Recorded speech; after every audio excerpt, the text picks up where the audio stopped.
Okay, welcome to Automate with UiPath. Okay, if you haven't checked previous videos, please go ahead and check it. This is the third part of the UiPath and the API series that we are doing. And in the last video, what we have seen is how to extract the keys like title, first and last values, and how to get all these values with respect to tree traversing method. Now, what exactly we will do is we will try to extract the values, extract some values out of this, and we will try to add it into Excel. It will be interesting if you want to understand about how to write in the Excel and how to filter the values or how to get the values from JSON and how to loop in with multiple API calls, then this will be helpful for you. So watch it till the end and let's go into the task. So I'll continue with my previous video. So I'm making an API call. So when I make an API call, I will get some text like this, which is with the same structure but with different values. So whenever I make a call, I will get a different value. Now what I will try to do, I'm trying to get the values. So here I'm getting only gender. Other than gender, we also have name, gender, name, and location. So what we can get gender, name, and we will try to get email ID. So once we have all these three values, we will try to add them in Excel. But if you see, name has three sub values called title, first name, and last name. We'll try to add all concatenate everything into single item and we will try to add it. So let's go ahead and do it. Here, what exactly are we having? We are deserializing a JSON. And if you don't know about deserializing a JSON, please go ahead and watch my previous videos. It will be helpful. But to quickly understand, deserializing JSON will actually convert a text format of JSON into a JSON object. So here we have JSON results of 0.gender. So along with that, what we will do is we will also try to add more values to this. Let's go ahead and try to add those values. So if you want to add or if you want to add a new line into the log message, then you can just add it with an underscore and then we can just add a plus symbol. So here we are writing JSON results of gender, but what we also need, we need something called name. So name can be retrieved like this, results of 0, because this is a array, and in that we have name, in that we have title. So let's take up name and then title. Copy name, and then instead of gender, let's go ahead and take this name, copy, and let's type in name, and then let's take in what are the values.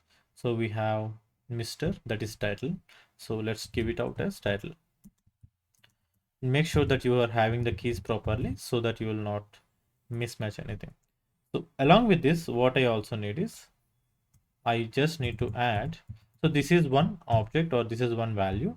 Along with that, I just need to have a concatenated value. Concatenation is any objects, if you want to combine any two strings with some extra text or with some static text, then that's when we are using concatenation.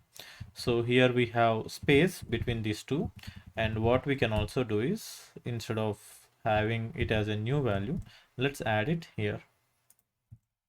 So we already have title, so let's also take first name and let's copy this. So here I'm going to copy everything from here and I'm going to paste it again.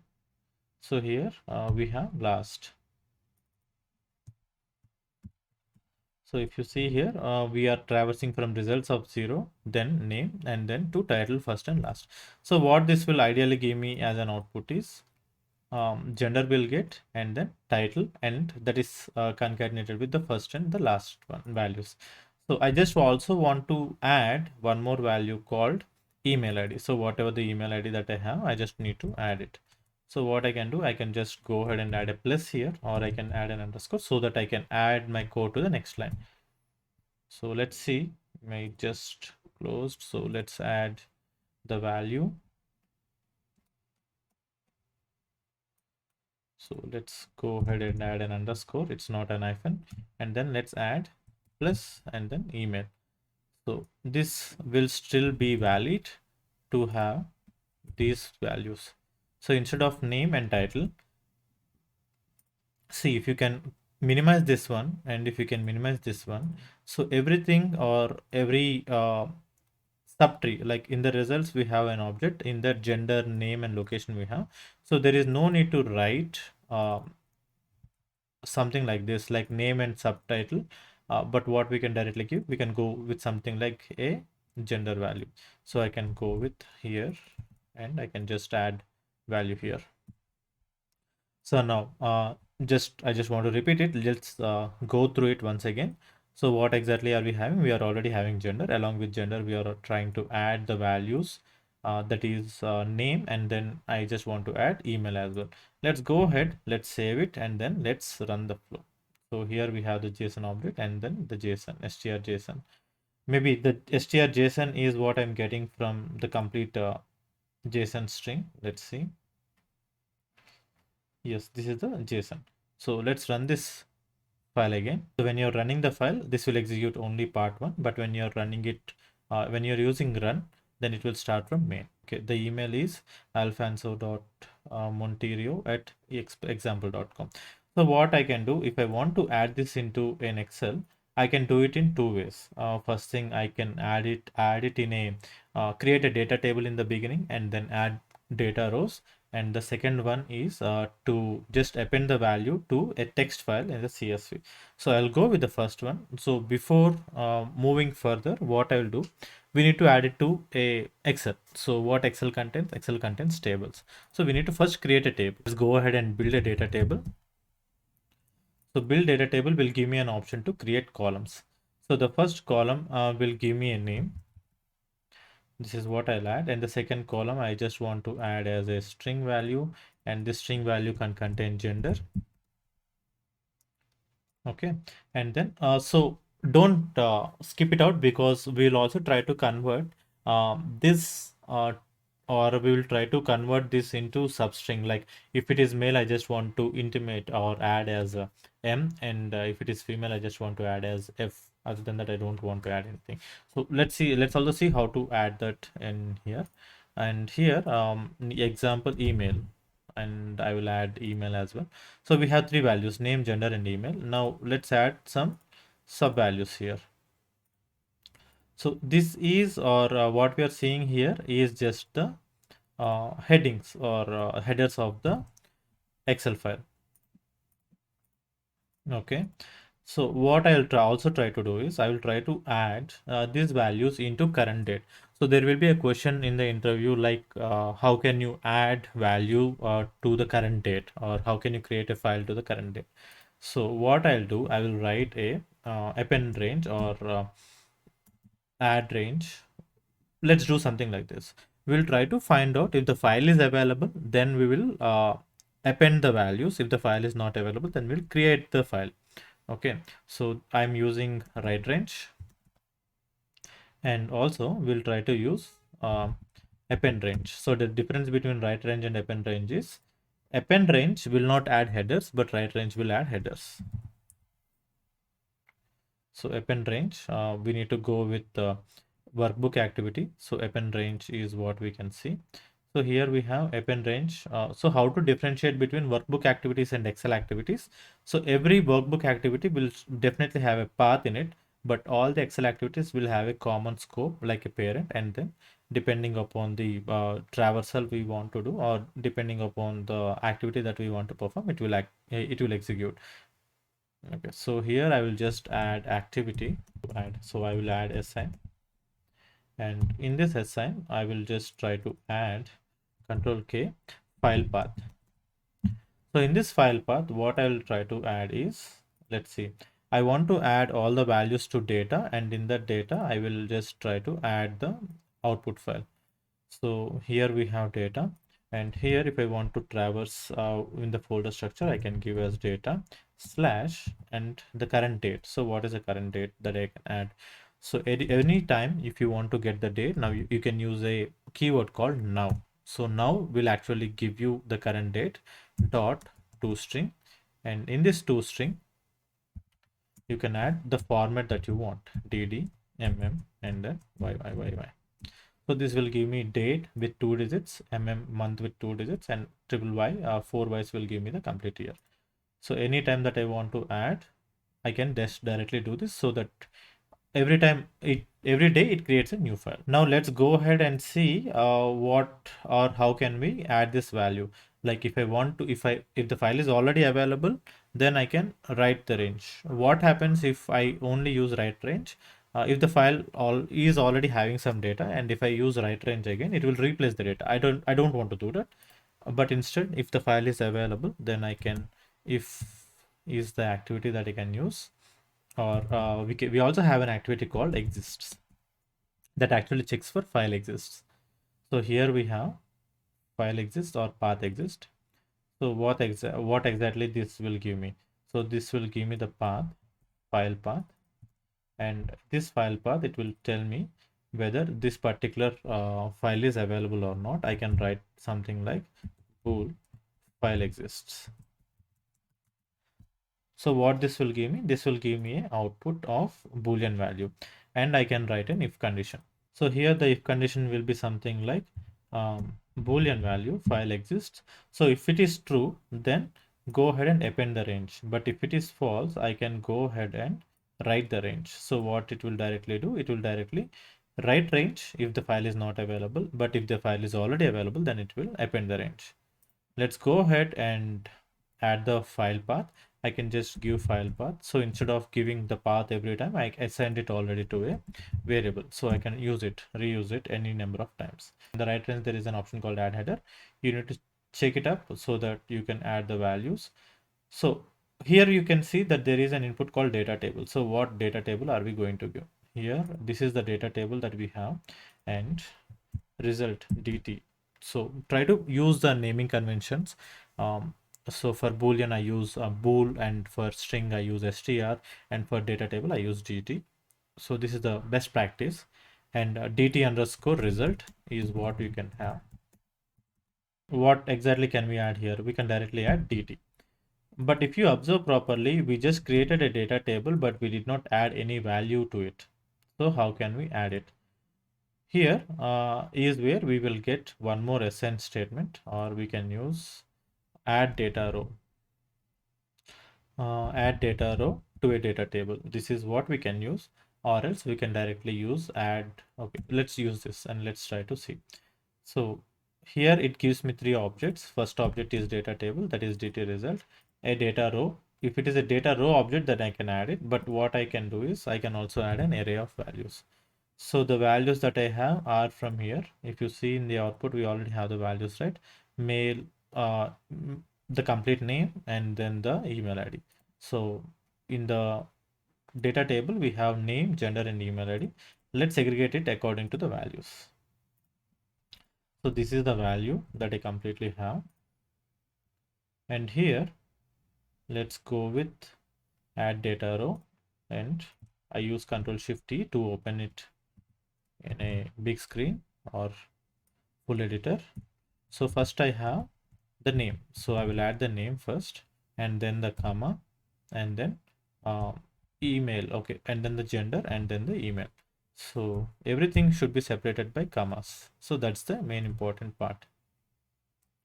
So if you see here, we are having a complete name here, then comma separated by comma value so that it's an array, and then again comma to get the email ID. Let's go ahead and save it. And this is correct. If you have any issues, you will see the error message on the top. Let's go ahead and run this flow and let's see if we are able to get it correctly or not.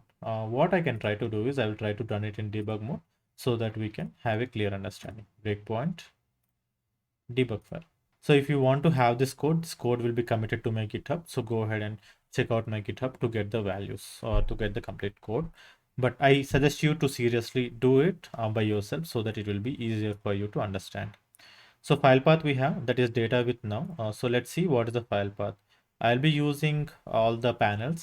So here we have on the left we have locals, and in there we can see the file path. The file path is this. So I see that there is an issue with this file path. There is no extension. So let's stop this flow and let's add the extension as well, or else it will not be easy to, or it will throw an error. Let's go ahead to the end, and then let's place an add place, and then let's add dot xl sx. So this is what we have, and you can see it from here. So data, date, and then xlsx. Let's run it again or debug the file. locals to see the variables, what exactly the variable is at the current state. So you have data value, you have JSON object, and then you have the file is not available for now. By default it is false. And if you can see, this is the table that we are generating, and if you open the table, will not have any values in it. Let's go ahead and choose step into file path, and the file path will be generated data. Now let's add a data row to it. And now if you see, the data row object is already added to dt data result, and here is the value. So name, gender, in earlier we didn't have this particular name value here. Now we have the values as well. Press cancel, and then let's check if the file is available. The file is available or not. No, the file is not available. Then it should go to right path, right range, step into, and okay. So let's see in the project, how can I find if the value is available. We have added it to data folder and then a file. So if you see here, the file is created and we have all the values. Now how to iterate it so that we will have more than 10 to 15 items. I just want to execute it more than 50 times. So here, let's see if we have, we should have an activity called while loop, and I can also use for loop. So do while is what I have. So every time I need to make a HTTP request, but I need not create a data table every time. So here I can just add a, okay, let's continue to complete the flow. The flow is completed and we have the value, and let's go ahead and add an activity called do while. Okay, here the condition is, I will add a condition called should stop. Okay, I will also try to explain you how to write an inbound if expression, like how to write an if expression inside a inside an assign statement. So all I'm doing is I'm adding HTTP request, deserialize JSON method, okay, and log activity inside this particular while condition so that I can loop in properly. And I will also try to add JSON and file path, and then the values, add data row. So every time data row value should be added, but we just need to write the file. So here is here there is a catch. So I can make 50 requests and I can add all the values to the data table and I can write it once. But what if I add this if condition as well in the while loop? It will, for example, if I have, if I make the first run, it will add one value. If I make the second, or if the while loop is executed second time, then it will add two values. So for the 50th time, it will add 50 values along with the previous execution values as well.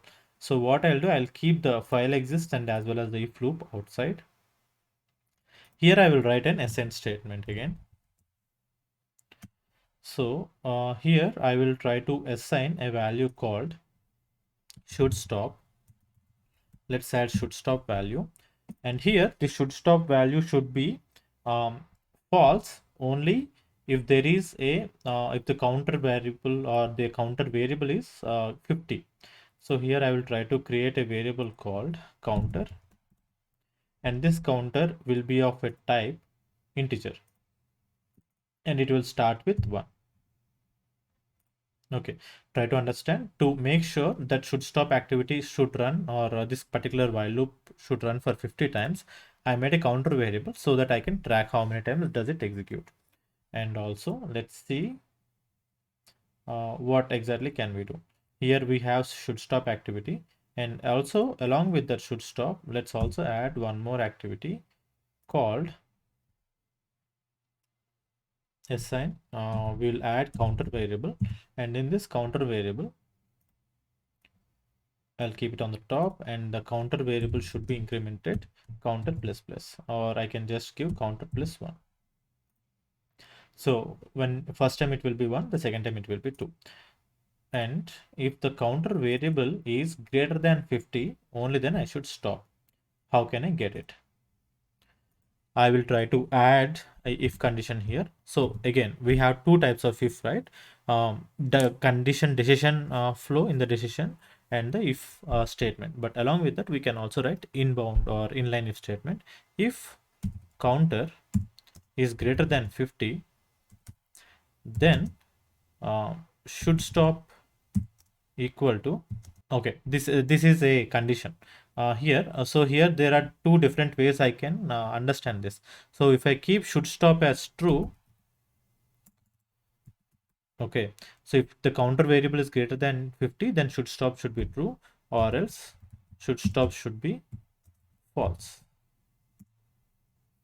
So but if you see it correctly, it should stop when the counter variable is 50, but the while loop will execute if it is true.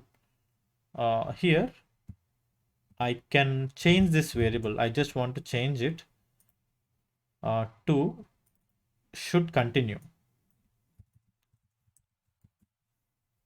Okay, so this one I changed it to continue, so that if it is greater than 50, okay, here is a simple change that I need to make. Okay, let's assume that the counter variable is less than 50, less than or equal to 50, then it should continue. If it is greater than 50, then I will change it to false. So this will continue till there it is 50 times. Also, let's try to log in a message. Let's try to log so that we can understand. And in this log message, what I can give is I can give counter dot toString, and let's add counter here in double quotes. So I'm trying to print out all the values, and then I'm trying to add all the values to the Excel. So file exists or Excel writing will be done at the end. What we can do, we can just run the flow or debug the flow for once or twice to understand the path, then we will stop and we will continue to execute it with run. Okay, HTTP request is made and we have some values. Deserialized JSON object is done, and if you see here, we also have all the values and we have the complete JSON here. We are adding up a data row. Counter variable is increased to 1 and should continue is assigned to some value. Let's see in the locals and see what are the values. Continue is false. Okay, let's see why continue is false. Should continue is false. Now, what is the counter variable? Counter variable is true. Counter variable is less than or equal to true. So this should be true ideally. Should continue is boolean and it is false. Okay, this should be true. So okay, it stepped out of the loop, and I think there is an issue with this if statement. Counter variable is should be assigned to some value. So let's see with the counter variable here, counter, and the counter is in the body, and if I move out of the body, so this is a do while loop and it is assigned to 1, so this is correct. And what is the value from here? Okay,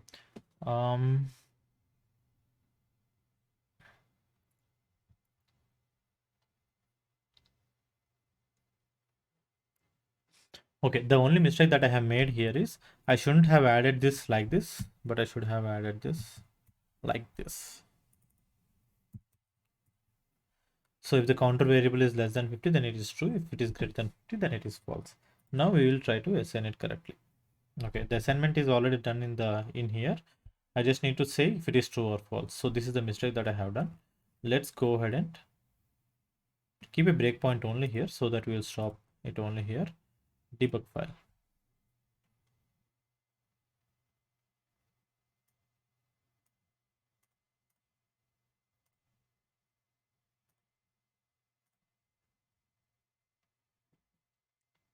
So let's hit on continue, and we have should stop activity, and that value should be true. Now it is true, and then let's continue. Again, this is true. So what I can do, I can just stop and I will run it. Okay, if you don't know that there is an option to stop it if there is if the value is 50. How to do that? Okay, this is a bit advanced. If you want to understand, please understand, or else you can just continue. So here, the file sn statement should stop on a condition. So settings condition stop when. Okay, if this should stop when counter equal to 50. Okay, this is what I'm trying to do. Stops the intent, the passes the condition, log message. Log message. Here hit max. Hit max. Okay. Let's go ahead and continue. And let's go ahead and see the breakpoint logo changed or the icon changed. So what I can do, I can still run in debug file, but this will only stop when the counter is 50. Let's see.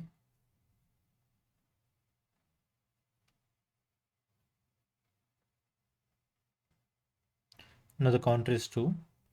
I will try to remove the trace so that we can see the exact values.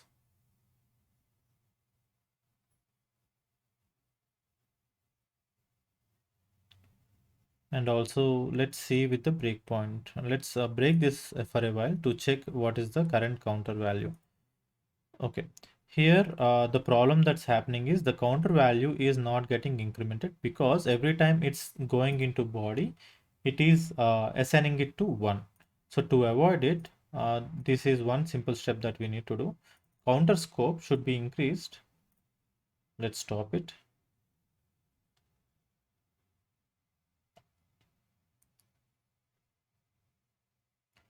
Counter scope should be increased to part1. So it will be a global variable, and inside this it will not reinitialize again. So what's exactly happening when it goes to body, it is assigning again to 1, and it is going only to 2, but it's not going any further.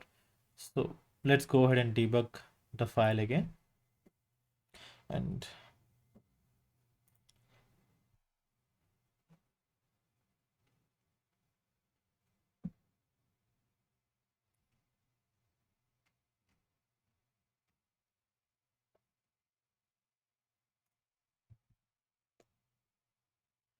I have commented out the complete JSON output so that we can see just the values that we need. Executing.